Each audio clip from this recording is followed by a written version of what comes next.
Put first thing first adalah salah satu dari 7 kebiasaan yang dijelaskan oleh Stephen R. Covey dalam bukunya yang berjudul Seven Habits of Highly Effective People.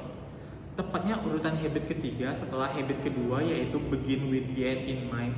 Konsep ini menekankan pentingnya memprioritaskan tugas-tugas kita berdasarkan urgensi dan juga kepentingannya masing-masing.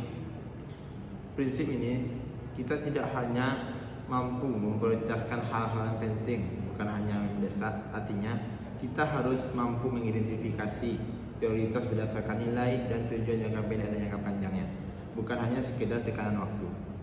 Dalam kehidupan sehari-hari, kita sering sibuk dengan berbagai aktivitas. Namun, apakah semua aktivitas yang kita lakukan itu benar-benar penting? Dengan memahami dan menerapkan konsep ini, kita dapat memfokuskan energi dan waktu kita pada hal-hal yang benar-benar penting dan memberikan dampak positif pada kehidupan kita. Aduh, minggu ini full banget. Ada presentasi bisnis modeling, laporan RSI, terus prototipe IMK belum jadi lagi. Gimana ini? Belum lagi tugas mata kuliah manajemen proyek, tugas laporan studi kasus, datanya belum depan. Tenang aja lah, kita kerjain aja dulu yang gampang. Kalau aku sih rencana ini sih UIMK. Loh, tapi mas, presentasi bisnis modeling kan besok. Kita latihan juga belum lagi. Mending UI IMK itu kita tunda dulu. Masa iya besok? Kukira Jumat. Makanya kita harus atur prioritas. Pakai metode put first thing first. Jangan cuma yang kerjain yang kita suka, tapi kerjain juga yang penting dulu dan mendesak. Setuju. Ini aku aja bikin list kegiatan membaginya menjadi 4 kuadran matriks. Coba tengok.